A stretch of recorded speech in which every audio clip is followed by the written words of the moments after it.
Bem-vindos a mais uma aula de Diversidade dos Seres Vivos 2 ou Zoologia. Hoje com o tópico, então, filo molusca, os moluscos, ok?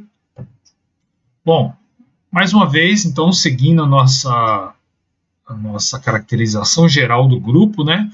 São animais triblásticos. Então, novamente, o que é um animal triblástico?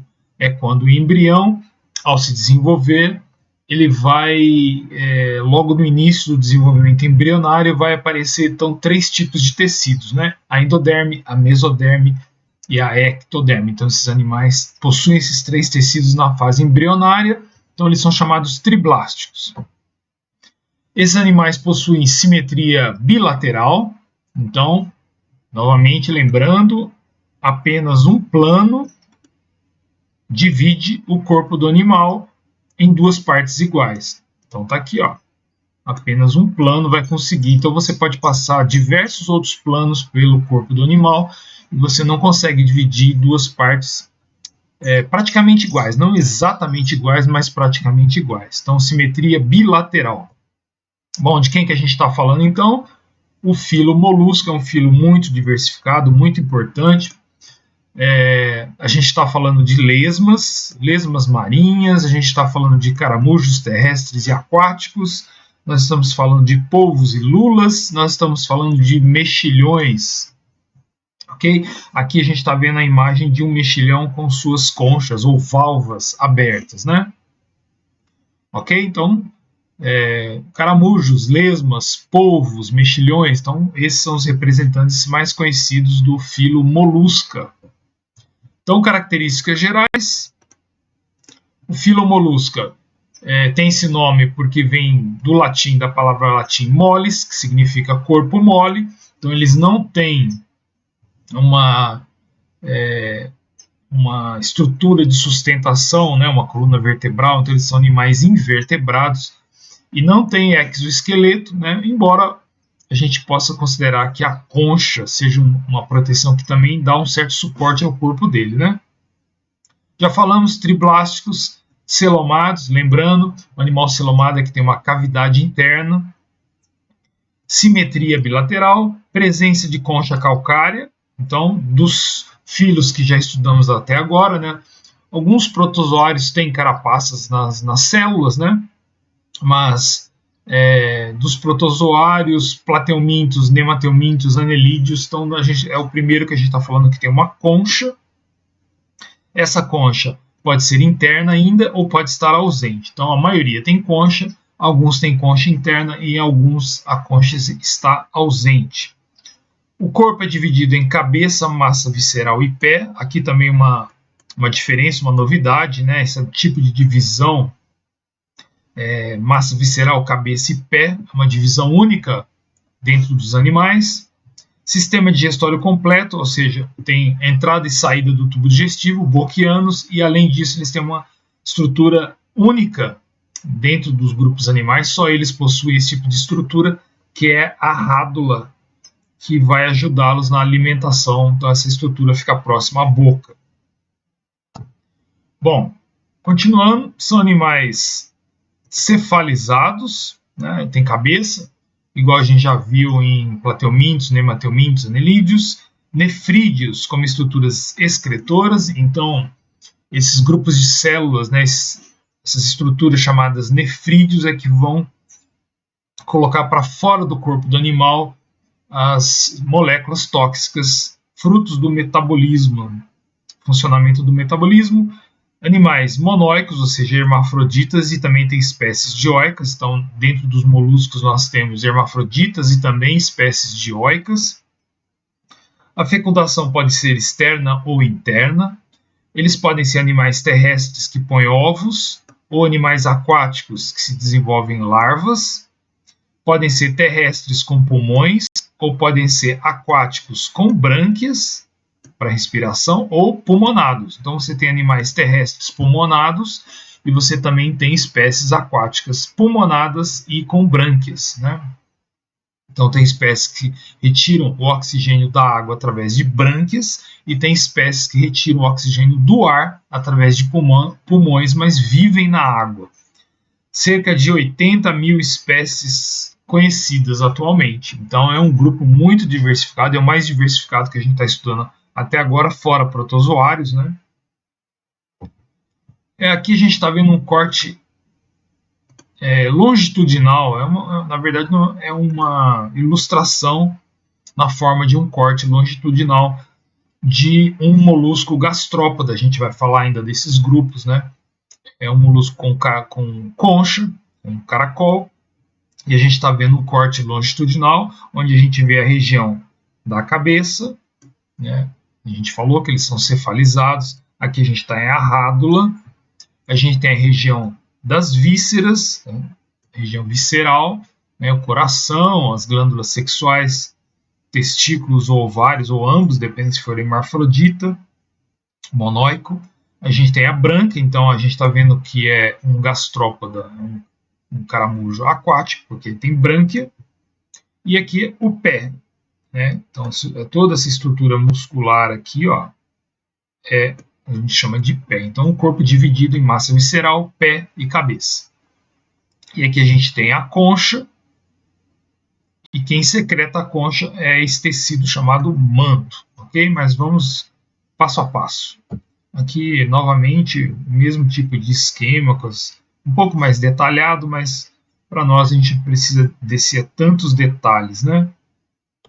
Bom, vamos lá, a concha. Então vamos falar sobre a concha um pouco, né? Então, a concha, ela surgiu de uma cutícula. O que é a cutícula? Aquelas primeiras camadas que recobrem a epiderme, né? Geralmente são estruturas mortas, né? Que protege a pele de um animal. Então, a cutícula proteica e quitinosa protetora. Então, o ancestral, ele tinha lá uma cutícula protetora, e essa cutícula protetora foi reforçada com escamas calcárias, né? Então, essa cobertura achatada dorso-ventralmente, né, então evoluiu para uma concha. Isso foi aumentando o teor de carbonato de cálcio e formando placas, né, à medida que o tempo foi passando, à medida que os grupos foram evoluindo. Então, dessa cutícula protetora, então, evoluiu então, o que a gente chama de concha. Essa concha inicialmente formada por placas e depois se desenvolveu nas várias estruturas de concha que a gente vai ver, ok? Bom, essa concha, ela tem uma primeira camada de conchiolina, que nós vamos chamar de perióstraco, que é a primeira camada externa. Depois ela tem camadas internas de calcita ou aragonita, vocês estão vendo que são cristais minerais. Então a segunda camada, a segunda parte da concha é formada por várias camadas de calcita ou aragonita, tudo secretado pelo aquele tecido que a gente falou, o manto. E por último a gente tem camada mais interna, a parte mais interna das camadas nacaradas. Então, a gente pode dividir uma concha de um molusco moderno em três partes. A camada externa, que é chamada de perióstraco, a camada intermediária, a parte intermediária, que são camadas de calcita e aragonita, e a parte interna, que são as camadas nacaradas. Bom, a concha também ela vai fazer com que o animal mude o eixo de crescimento. Então, por ter selecionado, pela seleção natural, ter desenvolvido, então, desses animais terem desenvolvido através da seleção natural esse tipo de estrutura protetora, isso vai interferir com o crescimento dele. Então, vai mudar o eixo de crescimento do animal em função da concha, ok? E aquele tecido abaixo que nós comentamos, o manto é responsável pela secreção da concha. Então, é um manto, então, que deposita essas camadas para formar a concha. Então aqui a gente está vendo uma concha de um gastrópoda. A gente vai falar desses grupos, né? É um gastrópoda que forma uma única concha. Aqui a gente não está vendo o corpo do gastrópoda, a gente está vendo somente a concha. A concha é formada de uma única estrutura, por isso que é uma única válvula que nós vamos falar, né? Uma única estrutura formando a concha. E aqui dá para a gente ver, então, as camadas de crescimento. Então, aqui começou o crescimento da concha, né? E essa aqui é a última camada depositada da concha. Além disso, a gente consegue ver o perióstraco, que é essa parte castanha do lado de fora. Então, a primeira, que aqui a gente está vendo a borda da concha, né? Aqui é a borda. essa parte aqui é externa e essa parte aqui é interna, né? Então a gente está vendo o perióstraco do lado de fora, as camadas intermediárias, aqui, ó, de calcita e aragonita, e essa camada brilhante, colorida, frutacor, aqui, várias cores aqui a gente está vendo na parte de dentro, é a camada nacarada, ok? E além disso a gente consegue ver uns orifícios aqui na concha, que são orifícios, como ele tem uma concha só, são orifícios que vão facilitar com que a água oxigenada entre e a água com gás carbônico saia. Então é para ele fazer as trocas gasosas. Para facilitar as trocas gasosas desse animal, a concha é perfurada, mas nem todos são assim, são uma minoria que é desse jeito. Aqui a gente está vendo um indivíduo do lado esquerdo, que é chamado, é um molusco cefalópodo, que existe hoje, né, que é chamado Nautilus. Então a gente está vendo um animal aqui, né, a cabeça dele aqui, uns tentáculos, e a gente está vendo a concha. E do lado direito a gente está vendo a concha do animal em corte, onde o corpo do animal, né, a cabeça, o pé, a massa visceral, ocupa esta região que eu estou ilustrando aqui para vocês. Então essa região dá para a gente ver o periósteo, desculpe, dá para a gente ver a camada nacarada aqui também. E toda essa outra parte aqui é espaços vazios da concha que o animal, quando ele estava em crescimento, ele ocupava e agora ele não ocupa mais. Então, à medida que ele vai crescendo, o manto vai secretando, então, septos. Esses septos, eles são cheios de gases, tá vendo? A gente tem passagens aqui de um septo para o outro. Esses espaços são preenchidos por gases, vão ajudar o animal a controlar a flutuabilidade dele na água, porque é um animal aquático. E à medida que ele vai crescendo, novas camadas vão sendo depositadas, aumentando esse espaço, né? Então a gente vê que o animal, ele era pequenininho, ele vai crescendo e a concha em espiral vai sendo aumentada, vai sendo secretada pelo manto, né? Além disso, ele tem uma placa de proteção sobre a cabeça, que é essa espécie, né? Bom, vamos lá. Bom, quanto à classificação, então, esse grupo é muito diversificado. Eu só vou citar para vocês que a gente tem várias classes, que dentro desse filo tem várias classes. Então, a classe monoplacófora, como o nome está falando, mono, uma única placa que o manto secreta, então concha composta de uma única placa. Poliplacófora, concha composta de 8 placas, então essas ilustrações aqui são animais poliplacófora. Escafópoda, a concha é um tubo, né? Então é essa ilustração que a gente está vendo aqui do lado direito, onde você tem o corpo do animal e a concha formada por um tubo, como se fosse um cone, né? Essas três primeiras classes eu estou só citando para vocês como ilustração, mas nós vamos estudar com mais detalhes essas outras três aqui. Quais sejam, né? A classe biválvea, concha composta de 2 partes, 2 valvas. Os gastrópodas, que sofrem torção na fase jovem, então o corpo deles sofre torção, e a concha é formada de uma única estrutura, né? Que é em espiral. E a classe cefalópoda, cujo pé, lembra aquelas estruturas que a gente viu, o corpo dividido em cabeça, massa visceral e pé. Então, nessa classe cefalópoda, o pé é unido à cabeça. E esse aqui é um exemplo que a gente deu agora, de cefalópoda, que é o Nautilus, né? Então, os cefalópodas possuem, então, o pé unido à cabeça, tá? Alguns têm concha interna, alguns não têm concha. Então, Nautilus tem conchas, lulas têm conchas internas e polvos não têm conchas.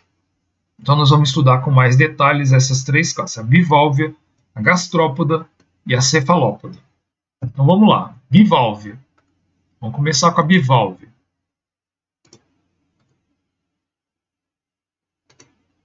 Então, aqui, biválvea são animais aquáticos, então você não vai encontrar biválveos terrestres. Eles podem ser aquáticos de água doce ou de água salgada.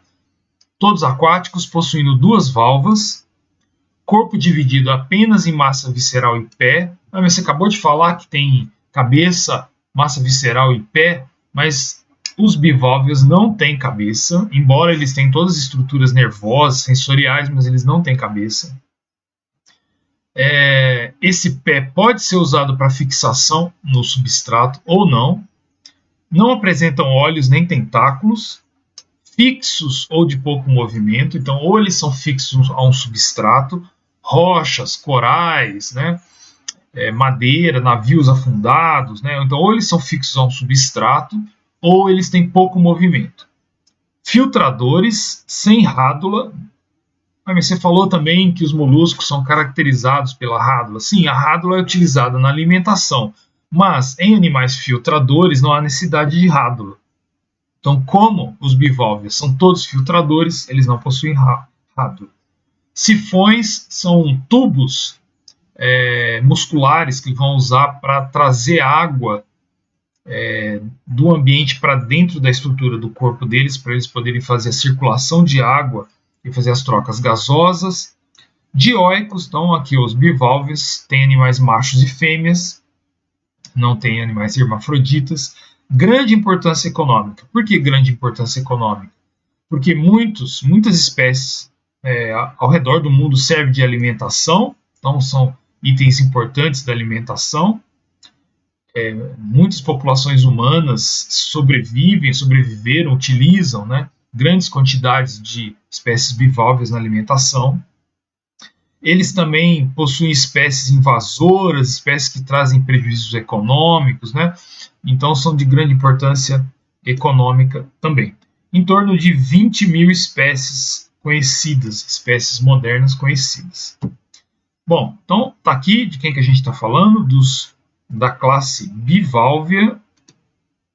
Nós temos aqui mexilhões, né, mariscos, e mexilhões. Aqui novamente aquela foto com o animal exposto, né, as duas valvas, tá vendo? Então, uma valva, outra valva, uma valva, outra valva.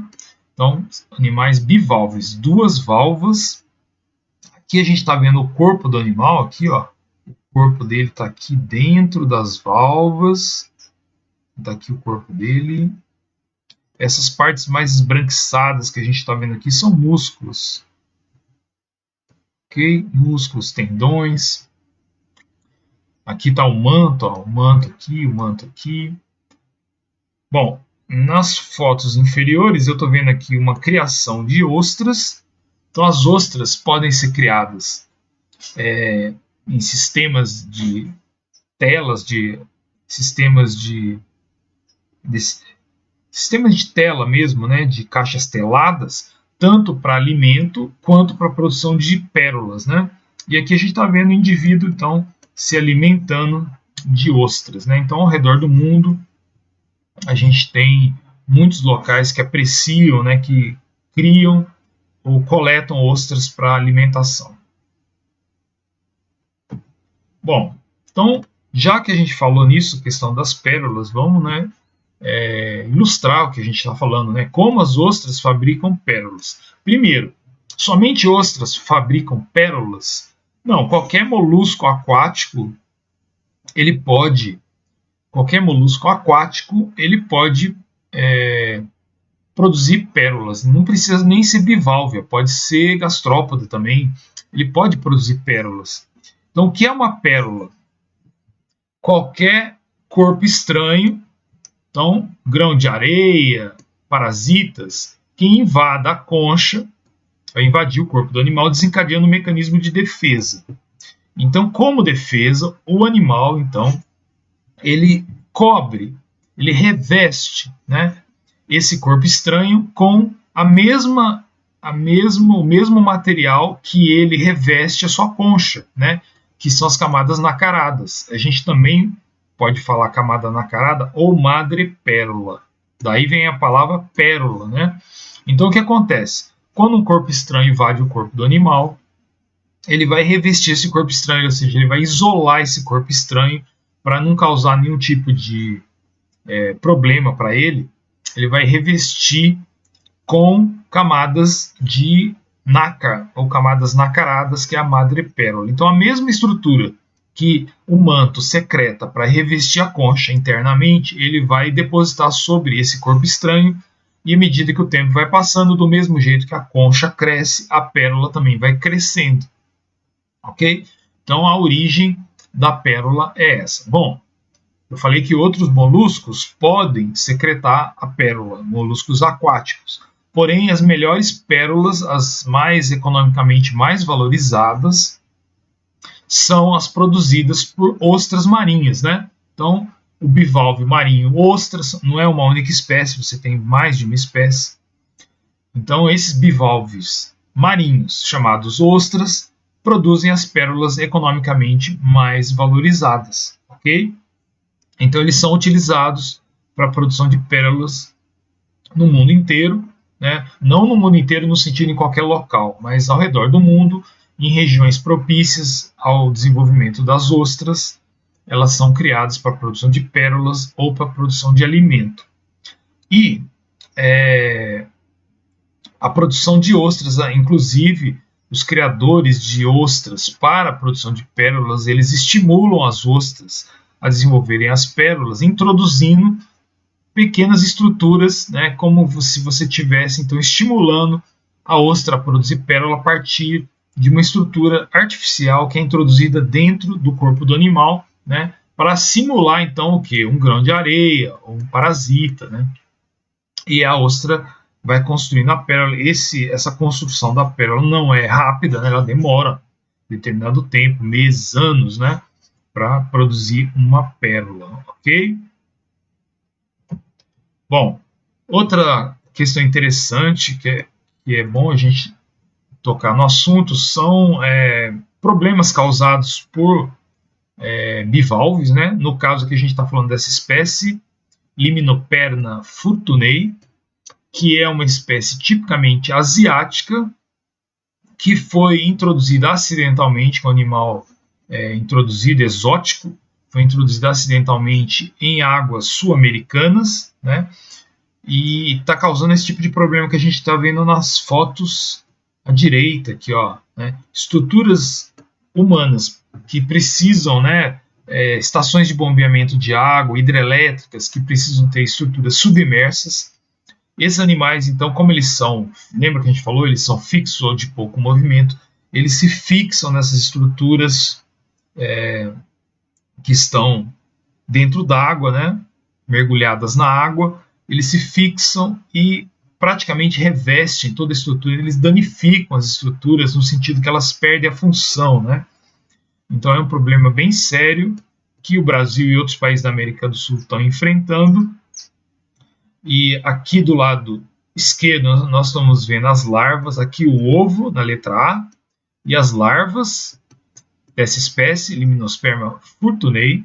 E tá vendo que eu coloquei aqui, ó, 70 micrômetros, 100 micrômetros, são estruturas bem pequenas, microscópicas, que estão na água, e depois eles se fixam a um substrato. Esse substrato, então, pode ser uma estrutura artificial humana que é mergulhada, né, que está subaquática para algum tipo de finalidade, e ele começa a revestir, porque são milhares, milhares, milhares, milhões de indivíduos que se fixam nessa estrutura e danificando a estrutura, né? E do lado esquerdo embaixo, eu estou vendo as duas valvas de um mexilhão dourado, né? De um Limnoperna furtunei. Então, essa valva aqui e essa valva aqui, tá? E do lado direito as imagens que eu estou vendo ali, milhares, talvez milhões de indivíduos fixados às estruturas.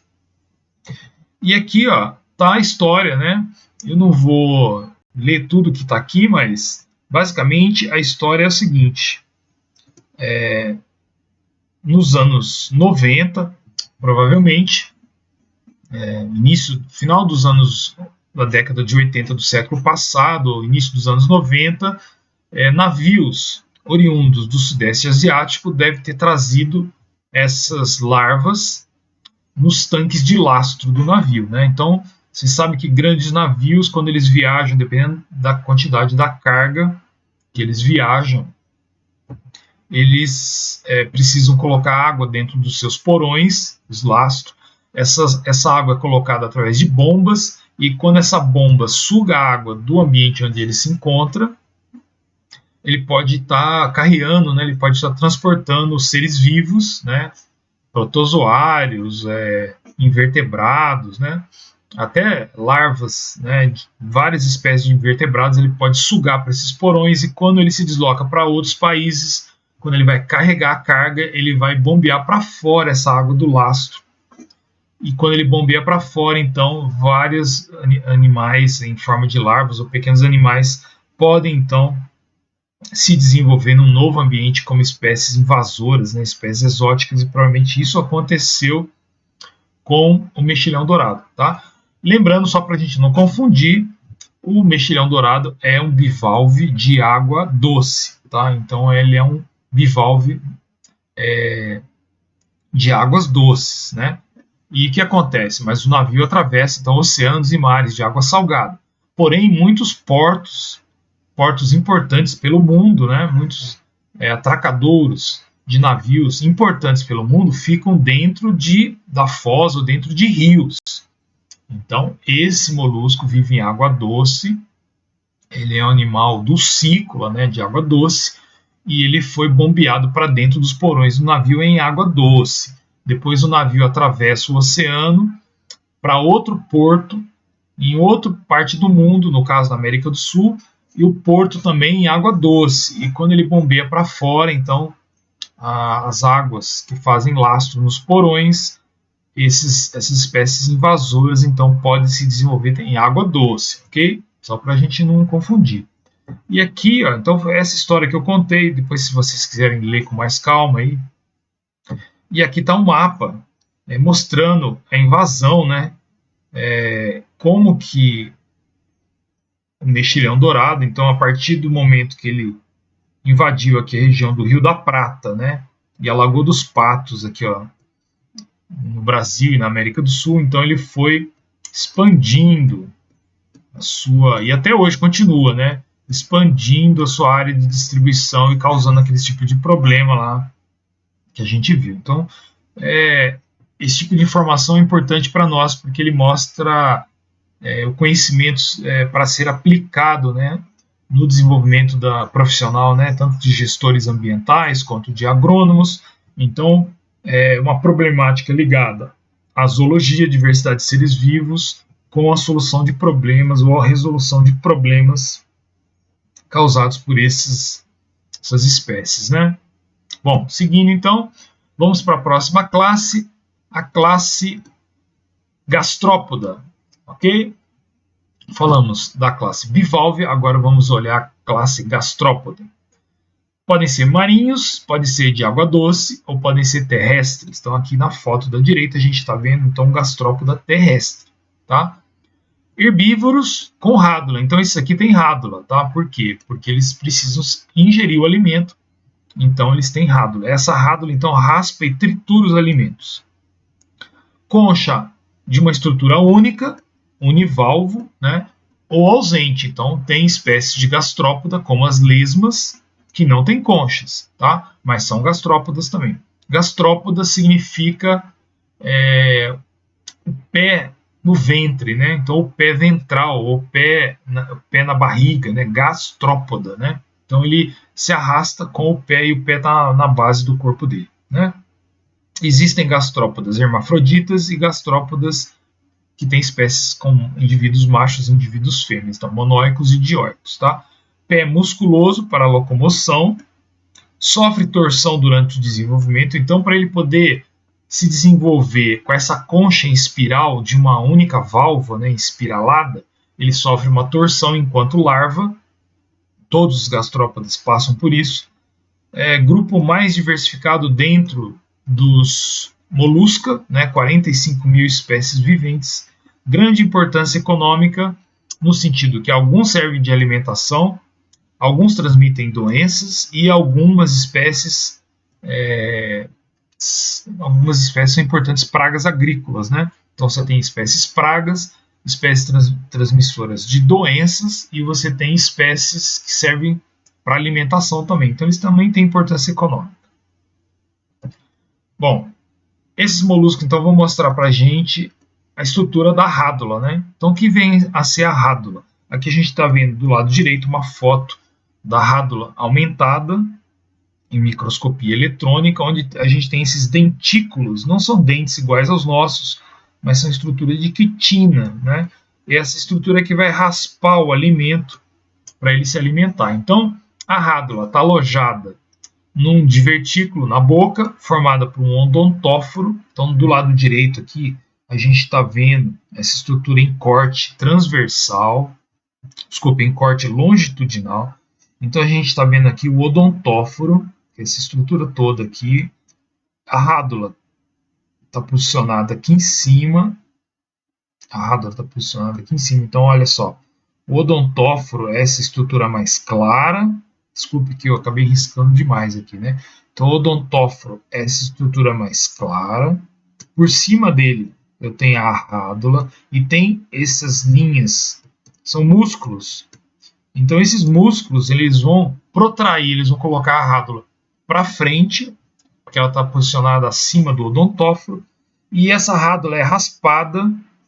Então, essa parte aqui é a boca do animal, ó. Isso aqui é a boca do animal. Isso aqui é a boca, ó. Então, essa estrutura é raspada sobre o alimento e vai tirando pedaços pequenos, né, partículas alimentares. E à medida que esses dentículos eles se desgastam, essa rádula então se desliza sobre o odontóforo, né, e novos dentículos secretados anteriormente, né, são reposicionados. Então é uma estrutura que vai sendo como se fosse uma lixa que vai sendo desgastada e vai sendo regenerada, né, à medida que o tempo vai passando, ok? Então é assim, então, que os gastrópodas se alimentam, raspando essa rádula no alimento para tirar pequenas partículas, então, que serão engolidas. Bom, então aqui nós estamos vendo a diversidade, então, de gastrópodas, né? O que nós estamos vendo aqui? Lesmas marinhas sem concha, aqui, ó, que estão os tentáculos da lesma, né? E aqui estão as brânquias da lesma marinha. Aqui também, ó, a lesma marinha. Aqui a gente está vendo caracóis terrestres, né? Caracóis terrestres.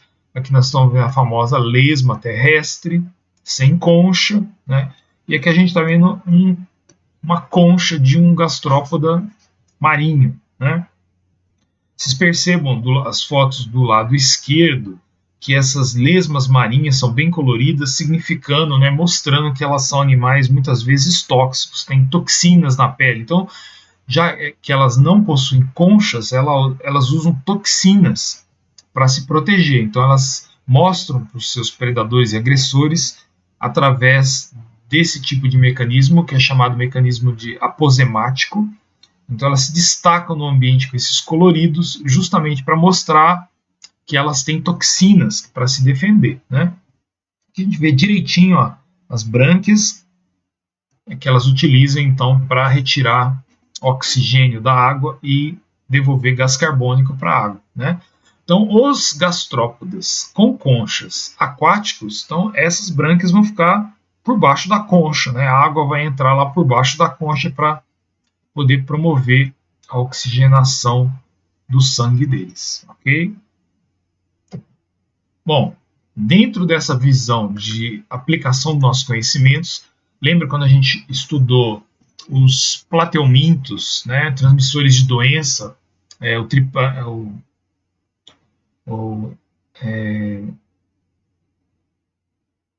agora fugiu, gente, Trypanosoma cruzi, ele provoca chagas, né? É um protozoário. Nós estamos falando do... puxa, fugiu agora. Da esquistossoma mansoni, desculpe. Nós estamos falando do esquistossoma mansoni, que provoca a esquistossomose, né? O nome está aqui, ó, esquistossoma, né? Então, o plateuminto, esquistossoma mansoni, ele é transmitido por gastrópodas, por caramujos gastrópodas, né, que são espécies já bem conhecidas, né, Bionfalaria stramínea, Bionfalaria tenagófila e Bionfalaria glabrata, tá? Então, conforme a região do Brasil, por exemplo, Bionfalaria glabrata ocorre mais no sudeste, a Bionfalaria stramínea ocorre mais no nordeste e a Bionfalaria tenagófila ocorre mais no centro-oeste. Conforme a região, você tem esses moluscos gastrópodas aquáticos, então eles, né, lembram lá do ciclo do Esquistossoma mansoni. Então esses gastrópodas, esses caramujos são aquáticos, porém são pulmonados, então eles retiram o oxigênio do ar através de pulmões, porém eles vivem na água e eles são então penetrados por aquele miracídio, né, aquela larva do esquistossoma, e de dentro do corpo do caramujo então saem outras larvas já modificadas, que são as cercárias, que essas sim vão penetrar a pele de um mamífero, ou homem, né, no caso, promovendo então o desenvolvimento daqueles vermes plateumintos na região do fígado, né, nosso. E são vermes dioicos, né, tem os machos e as fêmeas que vão copular, produzir ovos, né, e causam então a barriga d'água, Esquistossoma mansoni. Deu um branco, esqueci, Esquistossoma mansoni, ok? Bom, vamos seguir aqui. O último grupo que estaremos vendo são os cefalópodas, tá? Então são moluscos da classe cefalópoda, então eles têm os pés unidos à cabeça, ok? Então, todos os cefalópodas são marinhos, então não há cefalópodas terrestres, não há cefalópodas de água doce, todos são marinhos. São os polvos sem conchas, lulas com conchas internas e os náutilos com conchas externas, tá? O pé unido à cabeça, então, cabeça unida ao pé, esse pé é modificado em tentáculos, tá ok? Então esse pé, você lembra lá, cabeça, massa visceral e pé. No caso desse aqui, o pé está unido à cabeça e ele se desenvolve na forma de tentáculos. São grupos dioicos, então veja que a gente já estudou. Os bivalves são todos dioicos. Os cefalópodas são todos dioicos. Agora, os gastrópodas existem dioicos e monóicos. Sistema nervoso e sentidos muito desenvolvidos, então são, juntamente com outros grupos de invertebrados, alguns grupos de artrópodas, né? Mas os cefalópodas podem ser considerados os invertebrados mais inteligentes, porque eles têm um sistema nervoso muito desenvolvido. Todos são predadores, talvez uma das razões disso, né, do sistema sentidos desenvolvidos, sistema nervoso desenvolvido, são todos predadores. Atualmente são menos diversificados, né? Então vejam, a gente tem mais gastrópodas, menos bivalvias e menos ainda de cefalópodas, 650 espécies conhecidas, mas no passado a gente já tem fósseis de 10 mil espécies conhecidas já que desapareceram, né? Grande importância econômica porque são um alimento muito procurado ao redor do mundo, né? Lulas e polvos são consumidos ao redor de todo o mundo, né? Como alimento, é um alimento muito procurado. Então tá aqui, ó, de quem que a gente está falando. Polvos, lulas, calamares, que são lulas grandes, e náutilos, né? Então, nas fotos, no alto à esquerda aqui, os náutilos, no alto à direita, lulas. Desculpe que essa foto aqui tá uma lula fixada em formol, né? Do lado esquerdo embaixo, uma lula grande, tá estendida no chão ali para estar sendo estudado. E no centro e à direita embaixo eu tenho os famosos polvos, né? Então tá aqui, ó, essa é a espécie, o gigante do Pacífico. É a maior espécie de polvo vivente, tá, que a gente conhece. Então, da ponta de um braço até a ponta do outro braço, ele pode medir metros, né? 3, 4, 5 metros. É um animal, então esse aqui que a gente está vendo comparado ao corpo do mergulhador não é um animal muito grande, mas ele pode chegar a metros. Então o famoso polvo gigante do Pacífico, do Pacífico Norte, vive em águas frias. Então ele é um cefalópodo. Aqui a gente consegue ver os tentáculos com ventosas, né? Essas ventosas vai ajudar ele a se fixar no substrato, no ambiente onde ele está se... Não para se fixar no substrato para ele ficar parado. Não, mas para ele se locomover, é um animal bem ágil, para ele se locomover no fundo oceânico, né, ele pode usar essas ventosas, assim como ele usa essas ventosas para agarrar suas presas, né? E no caso dos cefalópodas, a rádula é modificada como se fosse um bico para ele quebrar a estrutura das presas, né? Então é para ele triturar as presas. Então ele pode se alimentar de caranguejos, né? De ouriços, de outros bivalves, né? De outros moluscos bivalves. Então ele vai usar essa rádula em forma de bico para poder quebrar as carapaças de suas presas. Aqui está o Nautilus, então um cefalópoda com concha. Já falamos um pouco sobre ele, né, quando estava falando das conchas. Então aqui, ó, o pé modificado em tentáculos, ok? Por isso chamado cefalópoda, pé próximo à cabeça. Aqui está o olho do animal. Aqui um Nautilus, um cefalópoda com concha, tentando predar um crustáceo, né, um caranguejo. Então aqui dá para ver nitidamente como ele utiliza os tentáculos na alimentação para agarrar suas presas, e depois ele vai usar a rádula então para quebrar, para matar a sua presa ou para acessar o alimento, né, quebrar a carapaça, né, no caso aqui o exoesqueleto de quitina do crustáceo, né?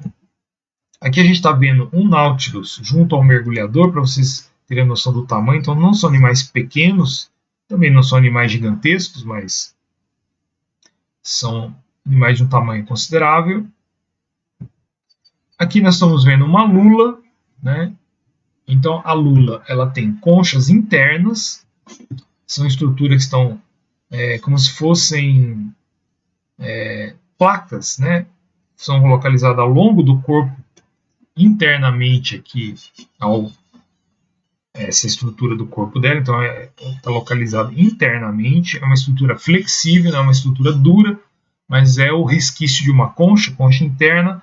Aqui a gente está vendo o olho, aqui a gente está vendo os tentáculos, que é o pé transformado em tentáculos, e aqui a gente está vendo nadadeiras.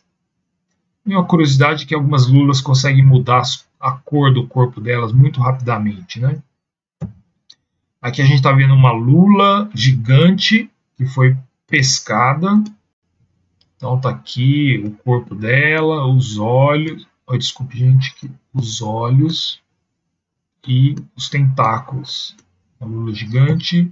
Aqui novamente uma lula gigante que foi pescada. É raro pescar uma lula gigante porque elas vivem em profundidades muito grandes, 600, 800, 1000, 2000 metros de profundidade. Aqui a gente está vendo então a boca do animal, a boca, e a rádula fica aqui dentro, né? Então os tentáculos circundam a boca do animal, e aqui a gente está vendo o corpo dela esticado aqui, ó, para baixo da pessoa ali, né? Aqui uma curiosidade também, um grupo de um cardume de lulas se deslocando, né? Em algumas espécies elas conseguem planar, elas pulam fora d'água, conseguem planar um determinado tempo, provavelmente aqui para exibições na reprodução ou para fuga de predadores também. Então elas saltam fora d'água e planam durante alguns metros, depois caem na água de novo. E para isso elas usam os tentáculos bem abertos, tá vendo? Elas abrem bastante os tentáculos e abrem também as nadadeiras posteriores. Então a frente do corpo do animal está aqui, ó. Então aqui é a frente do corpo dele e do lado de lá é posterior, né? Então elas abrem os braços e abrem as nadadeiras posteriores para saltar fora d'água. Elas estão se deslocando nesse sentido aqui, ó. Então elas saltam no sentido posterior. Para isso, elas esguicham a água pelo seu sifão.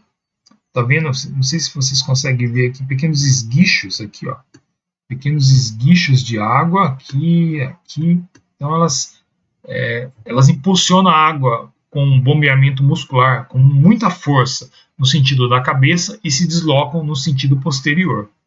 Só uma curiosidade. Aqui a gente está vendo também um calamar ou lula. Também mesma coisa, aqui os olhos, as nadadeiras, aqui os tentáculos. Mesma coisa aqui novamente, um calamar, um tipo de lula, né? Esse tipo de lula aqui, esse tipo de calamar, ele tem 2 tentáculos modificados, tanto é que os polvos são chamados octopos, né? Todo mundo já ouviu falar dos octopos, 8 braços, mas as lulas são decápodas. Decápodos, então eles têm 10 braços, sendo que 8 são esses para agarrar e 2 são modificados para serem lançados à frente para captura de presas.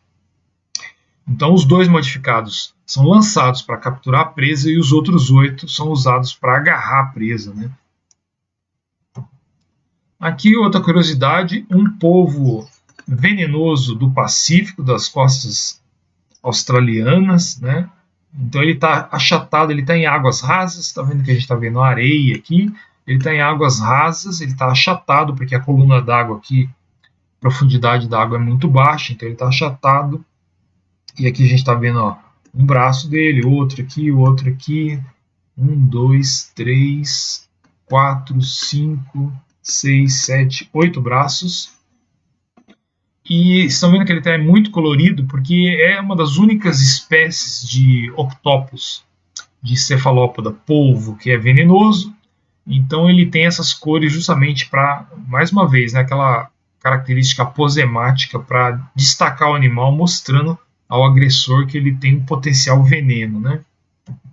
Aqui o mesmo polvo, só que já está com os tentáculos enrolados. Então, ele tá se... Por que eles fazem isso? Na verdade, a evolução criou esse tipo de mecanismo para que o animal não precise usar o seu veneno, né? Então, simplesmente, o agressor ou predador enxergando esse padrão, ele vai ver que existe uma possibilidade dele ser envenenado, né, dele sofrer algum tipo de dano ao tentar predar esse animal, né?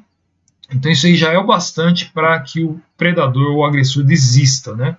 Então é simplesmente para ele não precisar. Então primeiro ocorre o desenvolvimento da toxina e posteriormente há o desenvolvimento desse padrão aposemático aí. Aqui novamente um polvo também no fundo oceânico. Aqui um polvo, como eu falei para vocês, eles são animais bem inteligentes. Então aqui a gente está vendo um animal em aquário. E o que foi feito? Provavelmente colocaram alimento dentro dessa garrafa PET, colocaram dentro do aquário do animal para testar a inteligência dele. Então ele vai retirar a tampa, né? Ele consegue. Lógico que eles não colocam a tampa muito apertada, um desafio muito difícil, né? Mas ele consegue abrir a tampa e acessar o alimento dentro da garrafa, né? Aqui, curiosidade também, um polvo de grandes profundidades, chamados animais abissais, vivem em grandes profundidades. E aqui a gente está vendo os tentáculos, são tentáculos bem curtos, né, enrolados, e aqui uma nadadeira. Um animal bem estranho, né? Parece um alienígena também. Aqui uma outra espécie de polvo abissal, em altas profundidades, essas fotos tiradas com submarinos, né? Novamente aqui os tentáculos bem curtos, o olho do animal, e aqui nadadeiras, e aqui o sifão, né, por onde a água é expulsa. Então, os cefalópodes, tanto náutilos, polvos e lulas, eles têm sifões de água, que é utilizado na circulação da água para oxigenação das brânquias internas, e ele pode expulsar a água com velocidade por contrações musculares, então a água sai de um jato numa direção e o animal vai na direção oposta, né? E aqui uma imagem para a gente finalizar, que é uma foto rara tirada de um submarino de uma lula gigante, né? Então os maiores cefalópodes conhecidos são essas lulas gigantes que podem chegar a 15, 20 metros de comprimento, né? Da ponta dos tentáculos até a parte posterior. São animais bem grandes que vivem em altas profundidades, raramente vistos. Algumas delas são presas de baleias, cachalotes. Os cachalotes mergulham para ir atrás desses animais, né? Eles são raramente vistos, são pouco conhecidos, mas estão presentes na nossa diversidade do planeta. Espero que vocês tenham gostado. Espero que vocês tenham gostado da aula. Revejam a aula gravada quantas vezes forem necessárias. Mandem e-mails com dúvidas. Frequentem os encontros virtuais para a gente tirar mais dúvidas. E até a próxima aula.